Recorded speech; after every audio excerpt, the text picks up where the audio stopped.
J mais ABC. Oferecimento Biovida Saúde. Promovendo saúde, prevenindo você. Drogaria Coop. A gente sabe como cuidar. Grupo Avante, administradora de condomínios. O aconchego do lar é seu. O trabalho é nosso. Grupo Bem Barato. Bem barato. Preço baixo hoje e sempre.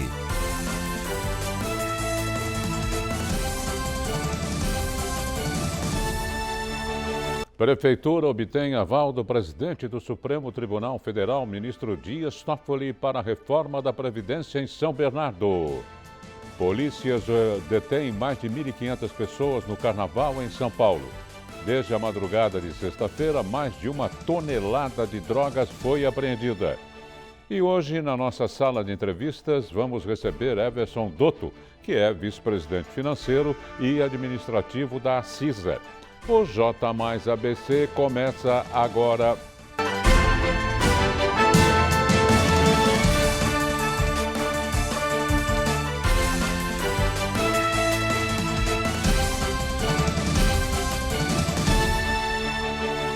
Sejam todos bem-vindos ao J mais ABC, primeira edição. O Estado vai oferecer 75 vagas para cursos de qualificação aqui no ABC. Saiba mais detalhes na reportagem de Vinícius Redaelli. O governo do estado de São Paulo está oferecendo 75 vagas para os cursos do programa São Paulo Criativo na cidade de São Bernardo do Campo para a área de organização de eventos. As inscrições já estão abertas e podem ser realizadas através do site www.saopaulocriativo.sp.gov.br. O período para cadastro termina no dia 3 de março. Ao final deste período, os alunos recebem uma convocação por e-mail com a data, horário e local de comparecimento para início do curso. Podem participar maiores de 16 anos, alfabetizados e que residam no estado de São Paulo. As aulas têm previsão de início a partir da segunda semana de março. O programa atua na qualificação e formação profissional dos inscritos, com foco no desenvolvimento da criatividade de forma inovadora e empreendedora. O objetivo é contribuir com a geração de emprego e renda em segmentos da cultura, inovação, design, desenvolvimento de softwares, publicidade, gastronomia, turismo e áreas ligadas ao entretenimento. Os cursos são realizados em parceria com a Secretaria de Cultura e Economia Criativa do Estado de São Paulo e do Centro Paulo Souza. Obrigado pelas informações, Redaelli. O local das aulas é na Avenida Pereira Barreto, 400, no Baeta Neves, em São Bernardo. Prefeitura obtém aval do presidente do Supremo Tribunal Federal, ministro Dias Toffoli, para a reforma da Previdência em São Bernardo. Confira mais detalhes na reportagem do Vinícius Pazini. A Prefeitura de São Bernardo do Campo, sob gestão do prefeito Orlando Morando, recebeu o aval da principal corte do país, o Supremo Tribunal Federal, para aplicar a reforma da Previdência Municipal, que, de efeito na cidade, somente vai alterar a idade de contribuição de 60 para 65 anos para homens, com 35 anos de contribuição, e de 55 para 62 para as mulheres, com 30 de contribuição.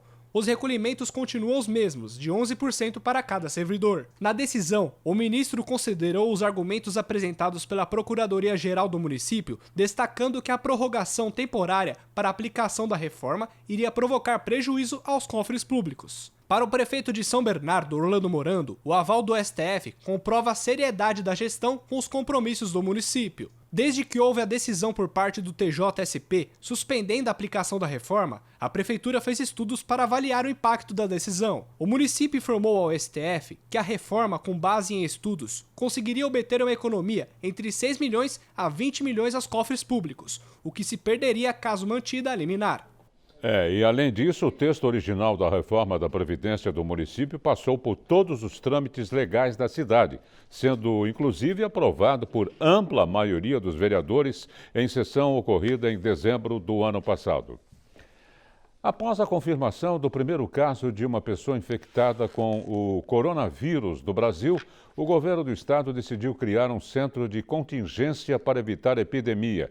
Saiba mais detalhes na reportagem de Vinícius Redaelli. O objetivo é monitorar e coordenar ações contra o surgimento do novo coronavírus, mas medidas mais detalhadas que serão tomadas ainda não foram divulgadas. O centro será composto por profissionais do Instituto Butantan, médicos e especialistas da rede pública e privada e terá supervisão do secretário de Estado da Saúde, José Henrique German.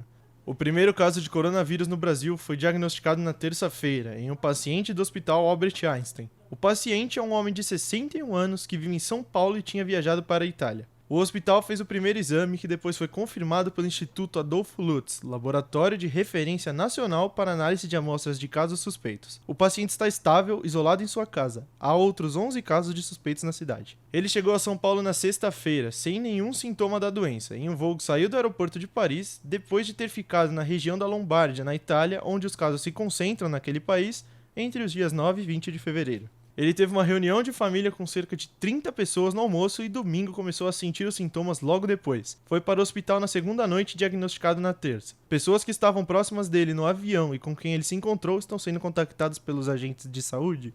É importante lembrar que o Ministério da Saúde pede que pessoas que apresentarem os sintomas e tiverem um histórico de viagem para uma área com circulação do vírus, ou mesmo que tenham tido contato com algum caso suspeito ou confirmado via laboratório, que procurem um serviço de saúde mais próximo. Aliás, ainda falando sobre o coronavírus, farmácias da região e da capital paulista estão sem máscaras cirúrgicas nas prateleiras. Acabou tudo. Desde o início do ano, o medo do coronavírus fez aumentar a procura pelos produtos, principalmente por parte de pessoas que estão com viagem marcada ou por quem tem parentes em países com registro de mortes e casos confirmados para a doença. Aliás, nos últimos dias, gente, a procura cresceu ainda mais. Novos casos confirmados estão surgindo na Europa e dezenas de novas infecções no Irã, principalmente, também intensificam os temores de uma propagação descontrolada do vírus no Oriente Médio. No Brasil, há outros 20 casos suspeitos. Algumas redes farmacêuticas avisam seus clientes por WhatsApp sempre que chega um novo lote. E chegamos ao final deste bloco aqui do J+. Na volta você vai ver a nossa sala de entrevistas que hoje recebe Everson Dotto. Não saia daí. Até já.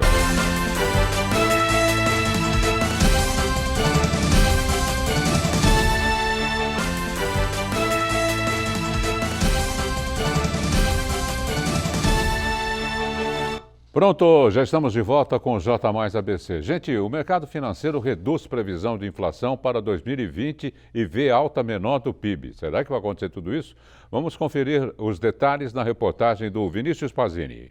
Os analistas do mercado financeiro baixaram a estimativa de inflação para este ano e também passaram a estimar um crescimento menor na economia brasileira. As projeções fazem parte do boletim de mercado conhecido como Relatório Focus, divulgado ontem pelo Banco Central. Os dados constam em um levantamento feito na semana passada com mais de 100 instituições financeiras. De acordo com o boletim, os analistas do mercado financeiro reduziram a estimativa de inflação para 2020 de 3,22% para 3,20%. Foi a oitava queda consecutiva do indicador. A expectativa de inflação do mercado para este ano segue abaixo da meta central, de 4%. O intervalo de tolerância do sistema de metas varia de 2,5% a 5,5%. A meta de inflação é fixada pelo Conselho Monetário Nacional. Para alcançá-la, o Banco Central eleva ou reduz a taxa básica de juros da economia. No ano passado, o Índice Nacional de Preços ao Consumidor Amplo, o IPCA, considerado com a inflação oficial do Brasil, fechou em 4,31% acima do centro da meta para o ano, que era de 4,25%. Mas dentro do intervalo de tolerância. Foi a maior inflação no anual desde 2016. Tá bom, Vinícius, tá bom. Para 2021, o mercado financeiro manteve a estimativa de inflação em 3,75%. No ano que vem, a meta central de inflação é de 3,75%, então, e será oficialmente cumprida se o índice oscilar de 2,25% a 5,25%. Meio complicado, mas já nós vamos entender com o nosso convidado de hoje. Exatamente, nós estamos recebendo na nossa sala de entrevistas.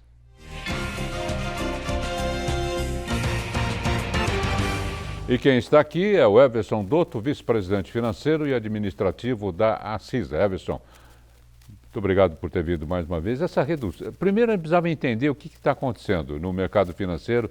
Essa previsibilidade, ela não falha? Não, sempre ela atinge... Boa tarde, né? Boa tarde. Todo mundo que está nos assistindo aqui. Eles fazem uma previsão extremamente correta, né? Quer dizer, são diversos indicadores e aí você sempre... Por isso que tem esse intervalo, né? Você tem a meta e você tem um intervalo de 1,5 ponto para baixo e 1,5 ponto para poder oscilar. Que é para poder oscilar. Se acontecer alguma coisa, como aconteceu no final do ano passado, um estrondoso aumento da carne, que mexeu no índice de inflação, mas mesmo assim ficou dentro da meta. A política econômica do governo, ela briga para chegar naquela meta de inflação de 3,75, então você tem que perseguir esse número. Então tudo que o governo faz, ele faz para você conseguir atingir esse número.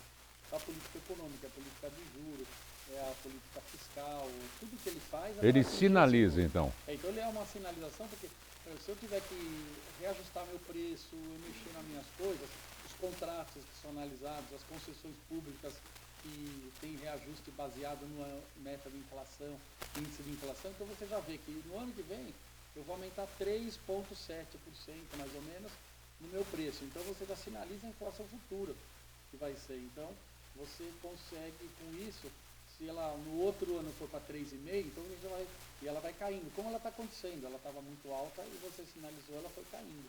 Então isso é que acontece desse negócio da meta da inflação e da política econômica. Bom, nós tivemos no ano passado o Índice Nacional, estou vendo aqui, de Preço ao Consumidor Amplo, considerado a inflação oficial do Brasil, fechou em 4,31%, acima do centro da meta para o ano, que era de 4,25%. Será que para esse ano também nós podemos esperar essa grande elevação? Não, eu acho que esse ano aqui está um pouco mais controlado. Eu acho que a gente não vai ter esse tipo de problema, não. E o governo está trabalhando, e o governo, a política econômica, e o próprio mercado mesmo está trabalhando para atingir bem esse centro. Bom, nós vamos prosseguir com o nosso papo aqui, importantíssimo, que não adianta ganhar também, precisa saber aplicar, precisa saber a quantas andam. Nós temos um rápido intervalo, e olha, não saia daí não, já já a gente volta.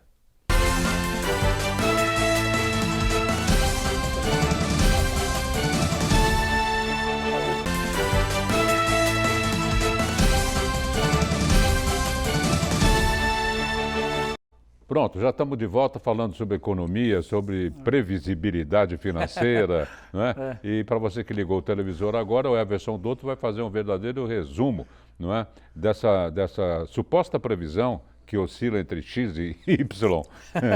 E o governo quer dar no meio, dar uma cacetada no meio. É isso aí. Essa diferença, essa redução no mercado financeiro, apesar de pouca, ela teve e tem bastante reflexos, não é, Everson? Tem. Quando o mercado financeiro estima que a inflação que estava num número, ele desceu, significa que ele está imaginando que a atividade econômica vai dar uma baixadinha também. E aí quando você não vende, então mais você começa a ter promoção, o preço começa a baixar, por isso que a inflação vai abaixando. Por um lado, isso é bom, mas por outro lado mostra que o Brasil não está indo no crescimento que estava esperado. Tanto que o PIB, a previsão de PIB também baixou um pouquinho. Então é uma coisa ligada na outra mesmo. Bom, o mercado financeiro também baixou a previsão de crescimento para a economia brasileira em 2020. Este ano vai ferver, de 2,23 para 2,20. Ah, mas não é nada.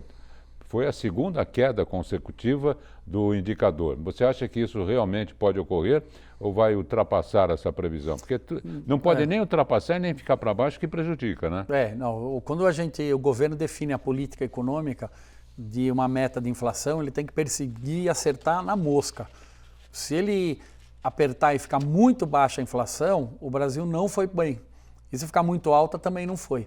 Então ele tem que acertar na mosca mesmo. Quando você reduz, mesmo que pouquinho, bem pouquinho aí, essa expectativa do crescimento do PIB, se for uma vez só, mas já é a segunda vez que o pessoal está esperando isso, então está tendo muita coisa no mundo, né? Esse negócio do coronavírus.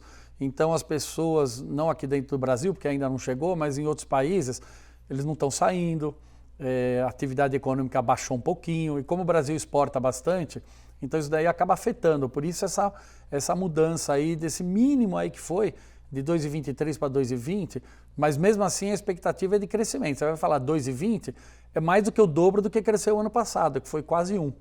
Então, mesmo assim, o Brasil ainda está num bom caminho e está numa expectativa de crescimento. Bom, essa entrevista tem cunho didático, eu já avisei no começo, por isso eu vou fazer essa pergunta, que a gente ouve nos noticiários do rádio, da televisão, porque o dólar está isso, aqui, o euro está aquilo. A pessoa fala assim, e daí? Eu não vou viajar, não vou comprar, para mim pouca diferença está fazendo. Não é bem assim não, né, Everson? Não, de jeito nenhum. Tem muita coisa que você compra na sua casa que você nem sabe, mas está cheio de coisa importada lá dentro. Faz parte de um equipamento, por exemplo, num celular, está muita coisa importada lá dentro. Você compra um carro, vem muita coisa importada. Você compra muita coisa e vem importado também, embutido dentro de alguma coisa que é montado aqui. Então, o valor do dólar, quando ele aumenta muito, ou quando ele abaixa muito, sempre tem os dois lados, né? Quando ele aumenta demais, é bom porque você consegue exportar bastante. E se ele abaixa demais, é ruim porque você consegue importar muito. Isso daí atrapalha a indústria nacional. Então, o dólar, ele está alto, está tendo uma grande mudança no dólar, não só no Brasil, mas no mundo inteiro. A valorização do dólar está vindo. Mas ainda no Brasil, ele, se fosse corrigir, a gente vê que está alto, né, o valor, né, do dólar. Então, diz que bateu o recorde. Mas é um recorde nominal. Quer dizer, se você pegar a inflação de 8 anos atrás, quando o dólar estava, né, um pouquinho menos que isso, estava 4,30 mais ou menos, você pegar a inflação que teve nesses 8 anos, para ele estar no valor da inflação de 8 anos atrás, o dólar devia estar R$7. Então, ele está num valor alto, só que ele está num valor alto na parte nominal. Se você corrigir, ele ainda está muito baixo, mas em hipótese alguma, acho que o Brasil pode ter um dólar a R$7. Né? A gente ouve muito também, o dólar subiu, atingiu outro patamar, o governo derramou dólar no mercado. Ele pega onde esse dólar? Ele compra? Ele compra. O Brasil tem as reservas, né? As reservas internacionais do Brasil são mais de 300 bilhões de dólares, é uma reserva muito boa. Né? E o Brasil, eu acho que ele está num caminho certo de, quando ele troca, né? Ele segura um pouco o valor, ele está vendendo o dólar no valor bem alto, que é o valor alto que está hoje, e aí ele pega e vai diminuindo a dívida interna aqui no Brasil. Ele vai vendendo, troca por real, ele diminui a dívida aqui. Então, esse é um negócio que controla, você acaba controlando o valor do dólar para ele não disparar. Porque o dólar não pode ficar disparando porque você tem muita coisa que você compra de matéria-prima para o Brasil produzir que vem em dólar. Você exporta também, mas se não causa inflação, começa a ter aumento de preço aqui dentro. A gente estava falando, o Everson, da meta da inflação de 3,75. É um número bom, é mais ou menos? Quando você compara o Brasil com os países em desenvolvimento, com os chamados emergentes, está num número bom. Mas se você vai comparar o Brasil com os outros países, você pega Estados Unidos, Alemanha, Japão, você pega a Escandinávia, esses países, vários e vários países da Europa, esse número ainda é alto. Porque geralmente lá é 1,5%, 1%, então nós estamos muito alto. Mas em relação a países emergentes, o Brasil está num número bom. E em relação ao Brasil, há muitos anos não tem uma inflação tão baixa assim. Isso daí é bom porque você consegue fazer previsão, os valores seguram, você sabe o valor da moeda, você sabe que R$1 vale R$1, você vai comprar um refrigerante, você vai comprar um paletó, você vai comprar uma roupa, fala, eu paguei R$100 lá, eu não posso pagar agora 200, você começa a ter noção do valor da moeda. Então a inflação baixa assim do jeito que está, você começa a ter a noção do valor da moeda e você começa a não aceitar muitas coisas. Fala, não, isso aqui está muito caro. Você começa a ter noção e parâmetro. Então é muito bom a inflação baixa. Essa tal de Brexit, né, que é o êxito de saída, né, exit, né, da Great Britain, da Grã-Bretanha, afetou alguns países diretamente? Que eles fizeram uma onda danada. Mas isso vai afetar bastante, sim. Ali a Inglaterra e todo o Reino Unido, né, que é mais do que só a Inglaterra, eles saindo da Europa, que os outros 30 países lá da Europa, isso vai afetar o comércio e até inclusive a circulação de pessoas, né? Porque hoje você vai de um país para o outro, você não precisa nem mostrar a identidade, é um negócio. Agora você vai passar a ter uma fronteira, você passa a mexer muito, e era um negócio que fazia parte do dia a dia lá, contratação e contratação de gente, né? Eu vou contratar você que é da Polônia, eu contrato você da Itália, eu te contrato de Portugal, da Alemanha, e o pessoal da Inglaterra trabalha em Portugal, trabalha na Áustria. Então essa troca de pessoal agora começa a ter regra, igual o estrangeiro para vir trabalhar no Brasil tem regra, o brasileiro para trabalhar fora do país tem regra. Então vai afetar muita coisa ainda, mas muita coisa vai, e no decorrer do tempo eles vão ajustando, para não causar um transtorno muito grande para a população. E o euro ficou inabalável, né? Ficou, ele segue naquela mesma toadinha dele em relação ao dólar e tudo mais. Ele está lá. Eu acredito que ainda vão acontecer algumas coisas aí, né, de ajustes, mas não vão ser grandes ajustes, porque esse negócio do Brexit já está há 3 anos foi aprovado, então muitas empresas já fizeram o que tinha que fazer em termos de mudar a empresa de um lugar, de contratação, de pessoal. Foram 3 anos de ajustes até finalmente ele saiu agora no mês passado. E agora você tem uma outra fase, mas muita coisa já foi feita nesses 3 anos. Tem que fazer uma verdadeira reforma financeira na empresa. De tudo, de mudar muitas a fachada. Empresas. Muda a sede, né? Muitas empresas saíram de Londres e foram para Luxemburgo, foram para Paris, foram para Frankfurt, foram para Amsterdã. Elas mudaram a sede da empresa para outros países. Bom, suas considerações finais no aguardo para 2021, financeiramente falando. Bom, eu sempre, o Darcy, sempre para quem está assistindo, eu sou um super otimista mesmo, né? Bom. Eu sou otimista mesmo, eu acredito que o Brasil está indo no caminho certo.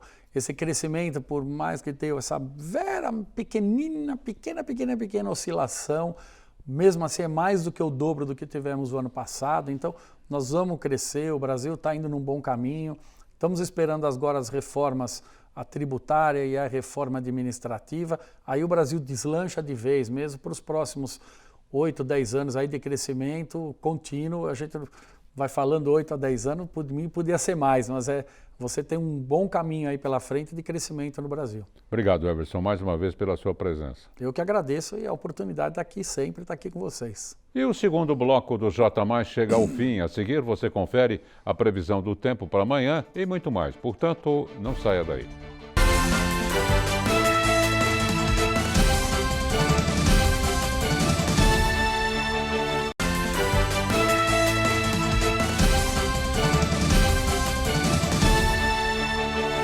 Estamos de volta com o J+ ABC, primeira edição. Vamos à previsão do tempo agora?